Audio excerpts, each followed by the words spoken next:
Hey, Tim. How you doing, Dominic? I'm good. I'm good. Nice to be on the line with you again. Yes, it's great. We had a quick little chat in the green room yesterday, so we got a chance to learn about each other a little bit. That was fun. Yeah. Well, we have, but everybody else listening still needs to know who you are. Well, it's interesting. I've had two careers in my life. I got into radio as a teenager Uh-huh. and did that for over 25 years. And then the industry changed. I won't give you the long story of that, but the industry really changed. The technology had a lot to do with it. And I had a family then. I wasn't going to traipse around the country with the family. And so I had to look for a different work. And it took a little bit, but I ended up in the trade show industry, an industry that I really didn't even know existed up until that point. I suppose I'd been to a Yeah. little show here and there at the state fairgrounds or something, but it Yeah. never occurred to me that there was this huge industry of people setting up booths and traveling across the country and all that. It was really interesting. It took me a while to learn. I'll Yeah. give you a quick little comparison. When I was in radio, I did a lot of production, voice, audio production, as well as being on the air for a lot. But a typical client would come in on Monday and say, "Hey, I need this thing by Tuesday or Wednesday," and you'd crank it out. In the industry, the interpretive exhibit world, which is what I got into, different than trade show, but still exhibits. They'd come in and have a meeting on Tuesday, and then it'd be 3 months before you got back together to figure out what the next Oh, step long time. was. So I had to change my outlook on the whole pacing and Yeah. things. It was really quite interesting. Well, today, what we're going to talk about is, our show's all for contractors, Yep. residential contractors, commercial contractors. And, you know, I'd had some conversations with some other people about home shows. Should we do this home show? Should we go to the home and garden show? Should we go to the outdoor cottage and cabin show? And, there's always different shows where these contractors Sure. get invited to, but they don't know if they should be going. And quite frankly, they don't know what to do if they go. What do I need? What should I expect? What do I have to do? How do I make the most of it? Is it a waste of money? There's a lot of questions out there. So that's why I found you. I hunted you down. I'm like, we need this guy. And you've got a podcast as well. Yes. Yeah. I do a weekly thing, trade show guy, Monday morning coffee, and it's business related, mostly event and trade show, but not specifically. So, Yeah. yeah, Well, we'll loop people back to that as well excellent. throughout the show. But it's nice to know you've got another resource for people who just don't Yeah. know if they should. Why don't we start there? Do trade shows work for construction Well, and I'll trades? tell you what. It's for some people it does. A lot of people it does. It's a great way to meet people and find an industry that or find a market that you wouldn't normally find. There's a couple of good examples. I don't know if you've heard of the company Bob's Red Mill. They do a lot of grains and breads and all sorts of stuff. They're out of Portland. I've been lucky enough to work with them for over a decade. And Bob Moore, the iconic Bob that's on all the packages, he Yeah. said years ago, he says, what I like about trade show marketing at his level anyway, is that it helps me reach an audience that a market that I could never have found before. Now Really? they certainly do national and regional things, and they do a lot of small local stuff. But the national shows, they reach, that's how they do it. And they still do those large national shows. And I think on a smaller level, I think the questions to ask are a couple things. Is your audience going to be there? Or if it's a home show, for instance, is the organizing group that's putting it together bringing the right audience? Hmm. And generally, that takes a conversation. You can see the other thing you look at is who else is going to be exhibiting at the show. If you have a lot of competitors there, for instance, it's probably a good show for you. If you have no competitors there, you might think, hey, I'm there, they aren't there, so I can have the advantage. Well, there's probably a reason they're not there. Right. And the other thing is, you don't need to rush into it if you know your business is going to be there for a while. Trade show marketing is just a small part of your overall marketing. It can be as up to a third of what a company's budget for the year entails. But I think you kind of need to take a slow approach, and one of those things to do is walk the show floor, talk to people that attend, Yeah. talk to exhibitors, find out if in fact they are having good results there, and talk to attendees and say, what kind of stuff do you come here for? And if it seems like a healthy audience and you get a good response, then consider doing it the next year. Yeah. It's it takes stepping back for a moment to understand, why are we doing Yeah, this? Is it an ego play, or are we there for the leads? Because in my mind, we're there for leads, and yeah, we're there to meet people who need what we've got, whether we're selling windows and doors, or cottage and cabin restorations, or whatever we do in construction trades. We've got to make sure those people are there, and that we as a company can take those leads and turn them into deals. I think one of the challenges that a lot of companies have is that the people you put in the trade show booth are not used to being there. You're sending even a good salesperson might not be the right person to be there because it's a different beast. A lot of companies, their salespeople have one-on-ones that last a long time in an office. Well, a trade show floor is much more chaotic, much more quick. You got to know what you're doing. You've got to learn to ask right questions, and you're looking to disqualify people as quickly as possible, and then politely, move on from them. So it's like the old sales thing. It is a numbers game, but you have a lot of people coming at you at a trade show, and a couple of quick questions. Either they're asking you a question, hey, I got a problem with my gutters. Can you do this and that? Or you're asking them questions that relate to what you're selling or you're pitching or your service, whatever that may be. And you can pretty well determine the things that you need to know. You need to know, A, if they're in the market for what you're selling, and B, are they going to make a decision soon? C, do they have the money? And 3, or D, are they the decision maker? So that's kind of the way you look at it before you've decided to qualify or disqualify them. Right. Those are some good questions. If you're selling home solar, for instance, and you don't know the answers to those questions, then you're just going to be talking to somebody, and visiting is not selling. Can't exactly. Yeah. And if you're visiting, people that may be wanting to buy from you are walking right by. And like I say, there's a limited time. You're there for 6 or 8 hours a day for 2 or 3 days, depending on the length of the show. Yeah. And so you want to maximize the use of that time because we can admit it. Trade show marketing is expensive, can be expensive. You can go on a low budget, but it can add up. Yeah. Well, today I asked you to talk to us about ways to stand out at a home show. Yeah. So if we're at this, and we say home show, Tim, but we both know if you're at a show, if you're at the outdoor cottage and cabin living show, if you're at the whatever show, we just call it the home show because we're dealing with a lot of trades that'll be dealing probably with residential in some level for this. How do I stand out if I've got a show or if I'm at a show? Well, there's a lot of ways to stand out. I think the topmost thing is have an exhibit that kind of attracts people and have an outstanding exhibit. This can be done in a lot of ways. I've seen them unique. I've seen them very custom. They're possibly designed and assembled by the company's work crew. And when it comes to home shows, I've seen some couple great examples. I mentioned the gutters just a minute ago. I've seen companies come in with kind of a side of a roof that's maybe 10 feet by 8 feet, and they've got gutters on the edge. So they got water rolling down the roof. And then they got the gutters. They're either selling gutters or they're selling leaf blockers that go on there, and you can see exactly how it works. That catches your eye. I've also seen exhibits from landscapers that are 20 feet by 20 feet, and they've gone in there the day before and put rocks down and mulch and bark and everything. And so they make it look, they put sod down, so like everything is there. They make it look like a yard. So a lot of thought and time and effort went into designing that and getting all the materials. And I think, it really comes down to, can you show off your product in a good way? And I think those two are good examples. Now, I've seen other exhibits at shows like that are probably similar. I'm thinking of like a bank or something that has a very nice looking exhibit because you expect a bank to have a kind of a nice profile. And so they've spent money on a nice exhibit. They come down there.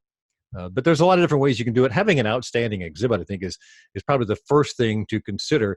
You can do it in-house. There's nothing wrong with that. You can talk to an exhibit house that's used to doing this. Yeah. And if you are looking to subcontract that out or find a vendor, have that conversation. How much does it cost? How much time does it take? What are we looking at? When do we need to start thinking about this? What are the pros and cons? And any good exhibit house will be glad to have that conversation with you, I think. So. Yeah. What have you seen for some, I'm thinking about the person who's never done a home show and they want to tread carefully and try it once before they commit to buying. Start small. Even with a couple of $200 or $300 banner stands that look nice in the back of your booth, I think that's better than the vinyl thing they hang that back there, or the cardboard thing that they put up at the back of the pipe and drapes. A couple of things, a nice little table cover that's printed to table throws, what we call them, with your logo on that. You can be in and out of there for easily under $600 or $800 for just a couple of things that look nice, look like you've done a little thought and planning on it. You're not spending the farm on it, but you're certainly getting some nice looks out of that. Yeah. And for me, I'm not a professional at trade shows. We're probably going to get to this, but for me, I want to make sure I pull people into my booth and I've got a reason for them to fill out a form or do something so I get their name and address. I think that's the other thing. Yeah. One of the other things is have something for the visitors to do inside your booth instead of just walking by. Now, you've probably seen, especially the smaller, the regional shows, home shows, the spinners, where you're spinning for a prize. And I Mm, don't think inherently there's anything wrong with that. I think where it kind of tends to not be as effective as it could be is that everybody wants to win something. And if you're just giving away swag like a pen or a cup or something like that, not a lot of those people are actually going to be uh, potential clients. But the thing is, you do get people to stand there and stop. And if you're on your game, then you know that you've got a captive audience while they're waiting, so you can start asking those questions. And that I yeah. think makes it a plus to consider something like that. The bean toss, those types of things. I've seen people line up to hit a golf ball in a cup, and those types of things will stop people. And instead of just letting them do the thing and then move on, ask them questions. Yeah. Kind of look to the qualification versus disqualification while they're standing there. Are they a potential customer? And if so, find out those 4 or 5 things. Are they looking at it now? Are they looking? What's their budget? Those types of things. Yeah. Here, quick question for you. At a trade show, should I be standing in my booth or right out at the edge of my booth in a Generally welcoming? speaking, and I've talked to pros about this because I had to learn from them, because I know people that actually train booth staff, Yeah. and they look to have you stand on the edge, maybe your feet into the aisle, but not in the aisle. Yeah. That's a little threatening. Don't stand with your arms crossed, because that's you're putting up a signal that I don't want to talk to you. Yeah. Your hands at Potentially the negative. sides, Yeah. not in your pocket, maybe clasped together down below, kind of an open position. Meet people with the eyes, smile at them, and if they keep on walking and you have a quick question to ask them, ask the question, and the question should revolve around your product or service. Are you interested in what we're showing today? Whatever Yeah. form of question that You ever thought takes. about putting a steel roof on your house? Exactly. Yeah. Ever thought? Yeah.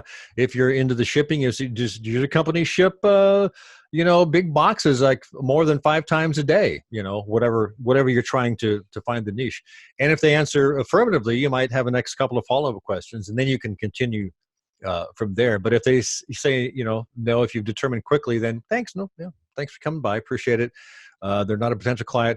And if someone, the other thing to think about, I think, is if someone does want to stop and talk, and a lot of people want to do that, even though they're not a potential customer, they could refer someone to you. Yeah. So it's not really a waste to spend a couple of minutes with someone if it's not a real busy time, because if you have a nice conversation with them, they might walk around the corner and see their friend Joe is looking for you and they haven't found you yet. So they might make a referral. And so there's, a lot of things to think about when we're on the trade show floor. Yeah. It's more of an impact than you might think. Yeah. Right. That I think also so, extends, yeah. by the way, to when you're pulling up into the parking lot and getting ready, be nice. Yeah. Because you don't know who's around you, and they're going to see you in the trade show booth later. You want them to refer and speak about you nicely. Speaking about Bob's Red Mill, let's go back to them.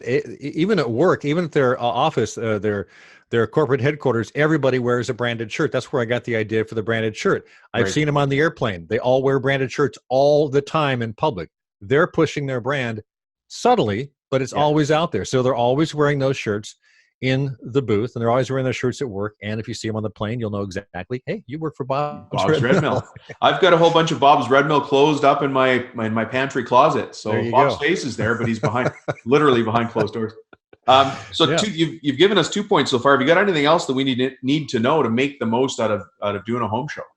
Well, as I said, make sure you have something for your visitors to do, and we could delve into that a little bit. Some of the ideas I like, especially if you have someone in your staff that may be sort of adept at social media, set up something that they can take a picture with next to, maybe cut out of Elvis or Marilyn Monroe or something, that they can pose next to and put behind it, your company logo, and have them tweet it out or put it on Instagram or something, and with a hashtag that relates to the show, so people searching that show hashtag can find your post and offer a free prize to your, say, tomorrow we're going to pick out someone and give away, something worth $50 that they wouldn't just win as a swag, right, but incentive enough to put, take a picture and put it online. People like to see themselves online, especially if it gets shared, dozens of times or a few hundred times. Nothing wrong with that.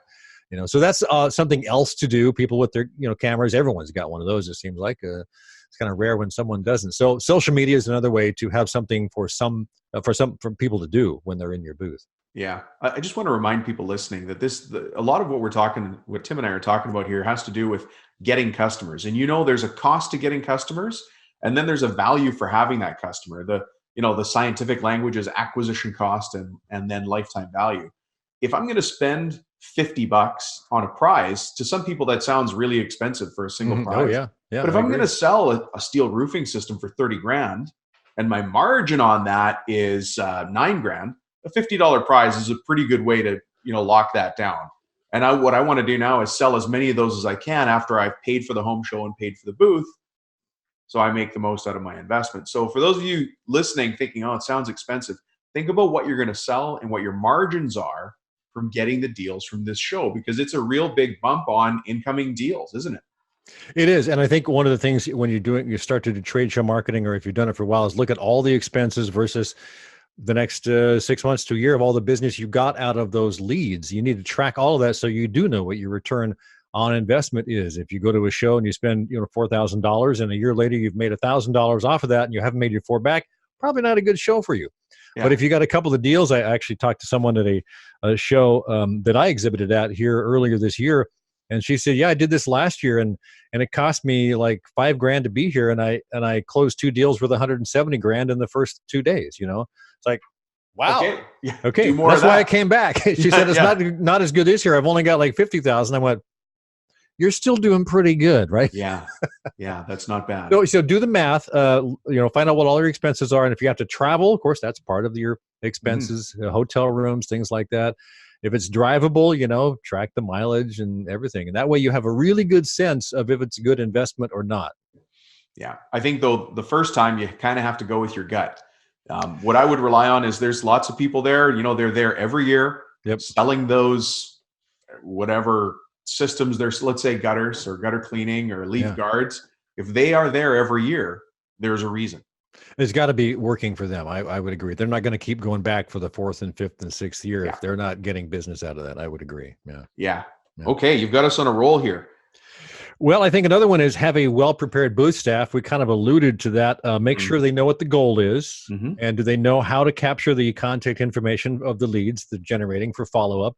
And so let's talk about that a little bit. I think the critical piece about lead generation is you need to know what information you want, and you need to know what the follow-up is. It may be that they don't want anything for the next couple of months, but please call them in 3 months. So make sure you make that on the information, whether it's on the back of the business card, whether you have a digital way of doing that, whether you're scanning a badge. Make sure you capture specific information for that specific lead. They may say, I want you to send me a brochure and then call me in like 2 weeks. So whatever that follow-up is that you're going to hand back to the salespeople, be as specific as possible on those details, because if you just hand all that stuff off to the salespeople, they got 300 names and addresses and phone numbers. They don't have any way to judge what's next. After the first 5 calls, they're going to get frustrated and say, I'm not getting anywhere, because they're not interested right now. And then therefore they'll look at the rest of the leads in the same way. So I think the more specific information you generate and capture that your sales crew is going to follow up on, I think that's the better thing. Another thing about the booth staff, we talked about how do you greet them. The other things that I think the number one no-no of booth staff, by the way, is over the years, ever since I got into this industry, I heard this statistic, and it's still true. No eating in the booth. People do not like to see people eating in the booth. And people do it. People have a sandwich in the booth, and even though they're sitting in the back and they're munching away, that's a turnoff. It really is. It just looks wrong, doesn't it? It does. Go somewhere else. Go to the cafeteria. Usually they have something like that close by. Yeah. The other thing is a big turnoff is talking on your phone, or sitting there on the phone in the back, sitting in a chair, not interested. There's a lot of ways to just a person walking by, you're giving a subtle message, come in or don't come in. And if you're sitting in the back on your phone and you're looking at it, you're saying, I don't need to talk to you. I got more important stuff doing here, So I think those are the types of things you just need to consider as you're doing that. So, do's and don'ts: offer a smile to a visitor, ask good questions. And when the visitors do ask questions, make sure you're aware. If you don't know the answer, by the way, find someone who does. There's usually more than one person in the booth, and you may be just kind of on the front line, but there's maybe a manager or something back there that can have a better answer. Hang on, let me get him for you. So. Yeah, be as helpful as you can. Think of it like a little mini store that you're opening for the weekend, right? It really is. It's kind of like a pop-up, and you got all these all these visitors. Now, the other thing to remember about trade shows is that people usually don't come to trade shows unless they're interested in getting something. or making a deal, making a relationship for something in the future.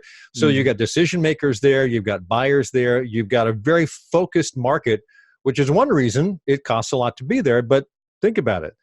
You are getting a very focused market, and all the statistics I've heard show that the cost of generating leads at a trade show market is about half to two-thirds the cost of a single sales call that generates leads elsewhere in the business.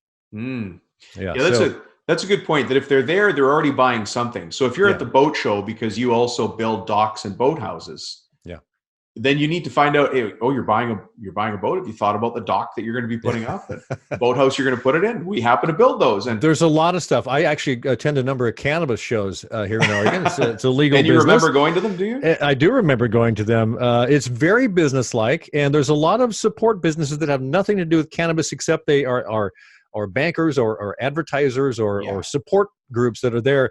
And so they're looking at people going through the show, certainly a lot of growers, and CBD is exploding like crazy. Yeah. Do a whole show about that. But it's a business that's growing and finding its way as it becomes legal in more and more states. And so that's really a fascinating industry to watch. But there's a lot of exhibitors there and people there that are not specific to that industry, but are support to that industry. So to your point, if you're buying a boat, what else goes along with that boat? Yeah. So you need oars? We can make them out of wood. Yeah, really. So what else? Make sure you give your visitors what they want, and think about in the terms of visitors walking through. They have an idea, and what do they want? Well, they want to speak to someone that knows their stuff. So don't staff your booth with people that really aren't as familiar with what your product or service is. They want to see what's new. Do you have something you're launching at the show? A show is a great place to launch a new product. So a lot of the companies we work with at the annual shows, the big national shows, they are aiming to that show to launch either a new line or a new product. And so that's really what the focus is. And even the smaller home shows, I'm guessing there's certainly some companies that have something new they want to show people about. They got a new way of doing things, you know.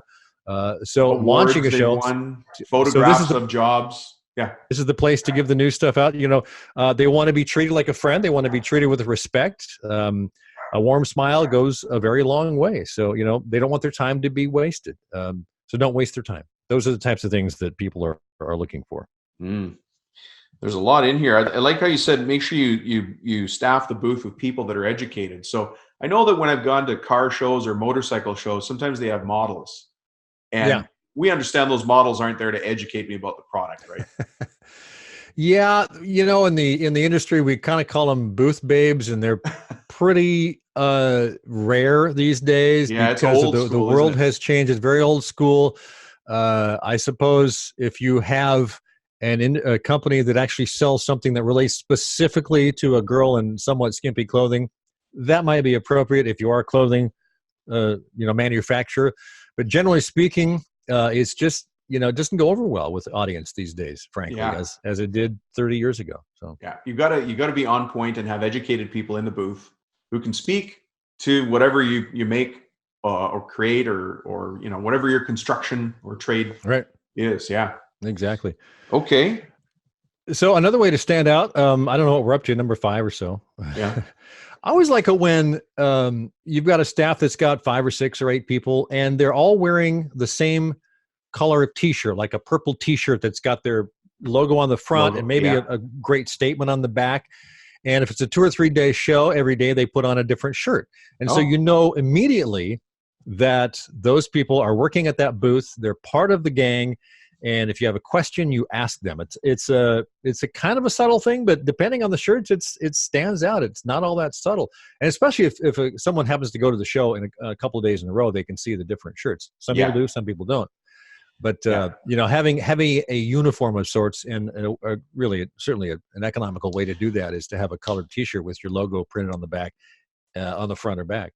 Yeah. Well, I think you bring up another interesting point, which also goes to etiquette, is that don't forget the other people at the show are also your potential clients. Exactly. And so if you walk around and you act like a team and you carry yourself like a team, it's more likely that those other people are going to talk to you, and they need construction trades. They need their pool cleaned or maintained. They might have a cottage somewhere that they, whatever your construction trade does, they also need that. So when you put together a really solid front, people know you're professional. And since they're with you all the time, during the slow times of the show, they may walk over and talk to you. Exactly. And a lot of shows, there are down times, slow times, and, make a point of, if you have 2 or 3 people in your booth, walk the floor and meet other people and invite them over to your booth and say, hey, we got such and such over here. Yeah. I think that's a good way to meet people and collect business cards, have some with you just to hand out. Oh, by the way, you can never take too many business cards. No, take as many as you can. That's the goal. I've run out before and felt really dumb, even though I took a lot. Because a lot of people will have giveaways, and they just want a business card for that. Nothing wrong with that, but they'll end up calling you and seeing if you're interested in what. They'll take a poke at it and see if you want to buy their massager, why not? Their shiatsu back rub thing. Yeah. All right. I've seen some interesting things that get people in there, and these are kind of unusual. They may or may not work, but I've seen booths have a magic word of the day. If you say the magic word, you win a prize, and so you have to get into a conversation. And it's kind of like the old "You Bet Your Life," right? Right. We're really old school, going back to that with Groucho Marx. But I've also seen whiteboards. People are putting up why we like such and such, or where do you want to go for a vacation. I've seen bulletin boards with someone taking pictures of it, and you would write on the picture, I want to go to Jamaica. And so at the end of the show, you've got this bulletin board full of pictures and people that have stopped by the booth. And that's kind of an attractive thing. It's something that people can do. I've seen people with boards that say, write a haiku, Yeah. Lots of different things that people can do. I've actually seen people with a video camera and someone with a microphone in the crew, like shooting a commercial, shooting testimonials, shooting interviews with management or happy customers, or even people that just stop by and say, hey, can I ask you a couple of questions why you came to the show?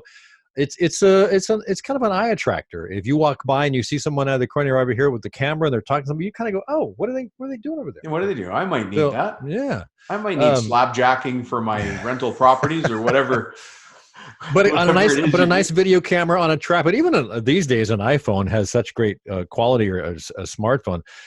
You can put that on a tripod and still get pretty decent quality. Yeah. The audio probably not as good as a microphone, but depending on the show, it's going to be sufficient. So there's a few other things you can do to get people to stop and go, ooh, what's going on there? And if you get 4 or 5 people around, then it becomes 6 or 8, and then you have a bit of a crowd. A crowd draws a crowd. Yeah. So.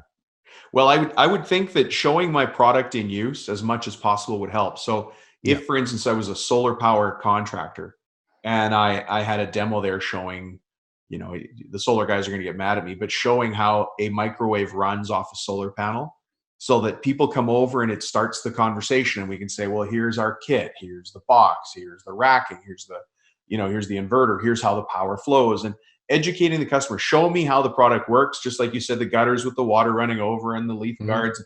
Anything you can do like that educates the public will bring people over. Agreed. If you make it a boring booth. I was going to say, I've even seen a solar company, as you described, they had a huge, powerful light above the solar cell, and they would turn that on and off during the show, and they would have a meter on it so you can see how much power it was generating.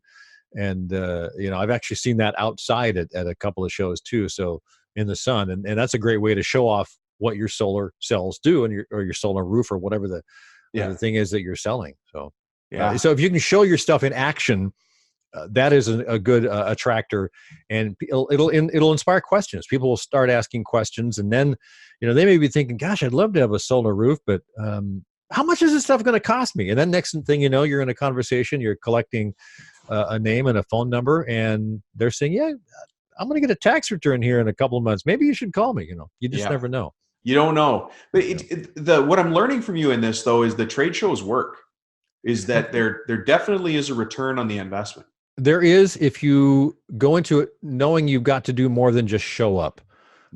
So many companies do a show year after year after year after year, and they've been there for 15 or 20 years, and they say, well, the show's coming up, we should go back and do this again. Well, what are we doing? Oh, we're just going to the show, and they may get a minimal amount of business out of it, and not just to pay their cost there, but they can do so much more. And there's a lot of ways to do so much more. Some industries, and I'm not sure if the home industry is really the right way for this, or the right industry, but I've seen some industries, tech industries, good at this, where they hire a professional presenter that comes in and does like some sort of magic tricks, but they do like an 8 or 10 minute presentation to where it's like 80% about the product or the service, and the other 20% is entertainment, Right. magic, something that really catches eyes. And I've seen these people draw 100 attendees to stand around and look at this. And, they do this 2 or 3 times an hour, and they can generate a few thousand leads over the course of a show. I mean, you're paying for the presenter, but the people that do that and have a good presentation in the show, and you've seen the cooks and stuff with the mirrors, and they're selling something, they're frying something. That's on a much smaller scale, but if you're doing something like that, showing off your goods, you're showing off the new steak knives, and boy, these work really well. Whatever the case may be, doing something in the booth is probably the most critical thing you can do to get the most out of the attendees that are walking the floor there. Wonderful. Yeah. Well, you've educated me a ton on home shows and how to make the most out of it. Thank you for joining us. You bet. I'm sure there's people that have questions, because obviously you've got a lot more. There's a lot more. Yeah. You've let me give you one more on today's show. Can I give you one more that I was going to put in there? Yeah. Conduct a survey. Make it like a 2 or 3 question survey. And have you can write down answers, just like a yes or no question. Would you like this or this? And make sure it relates to your product. And you're just kind of doing a little market research. I always think that a trade show is a great place for market research. Don't make it too long. Don't make it necessary that you are getting their name and phone number. Certainly offer, hey, if you want to find out more about what we do, we'd be glad to take that and send you some information. But if they say no, you say fine, because you're getting some market research. And yes, it's kind of anecdotal, but as time goes on, you collect a few hundred results, you're going to find out, wow, they really do like this thing we're doing over here, and they don't like what we're doing over here. And that helps your team back, in the plant. Say, you know what, we just learned something. We did a lot of questions and answers, and we found out that this thing we've been doing isn't working. So I think taking a survey of something that's really critical, keep it short, keep it sweet, make it 30 seconds to 60 seconds long. Perfect. Yeah. Tim, if people want to get in touch with you and find out, more about what you do, how you do it, or listen to your podcast, how do we find you? It's all at, actually, it's funny you asked that, because about the last 6 weeks, I decided I needed one more website. And so I built this sort of hub site called tradeshowguy.net. And everything is there. You can learn about what I do. You can learn about the company that I own, Trade Show Guy Exhibits. I've got a couple of books out. They're both on Amazon. I'll show these guys right here. Trade Show. And some people aren't watching the video, so can you read those out? Well, I put one out in 2015 called Trade Show Success: 14 Proven Steps to Take Your Trade Show Marketing to the Next Level. It's like 13 or 14 chapters. The 14th chapter is Get Out and Do It. And this one is called Trade Show Superheroes and Exhibiting Zombies: 66 Lists Making the Most of Your Trade Show Marketing. I realized about a year and a half ago that I had so many blog posts on my blog, which, by the way, hit 11 years old this month. I've been blogging for 11 years about trade show marketing, and I have a lot of lists on there. Like, just for example, 9 things to measure on the trade show floor, 20 dumb things exhibitors do, 27 unboring things to do at your next trade show. Those types of things I compiled and edited and distilled and put them all in a book here. Oh gosh, I guess about a year and a half ago. So that's the second one. They're both on Amazon. They're both available as paperbacks or Kindle downloads. So wow, great idea. I like the title of the one with the exhibiting zombies, because on that last Sunday, sometimes you feel like that. You do, and you don't want to be one if you can't help it. No. So tradeshowguy.net, there's a lot of stuff there. You can subscribe to my newsletter. It comes out every week, and I embed the new podcast and all that stuff's there. So you can pretty much find everything right there. You're easy to find is what I'm learning. Yes, that was the whole intent. So there you go.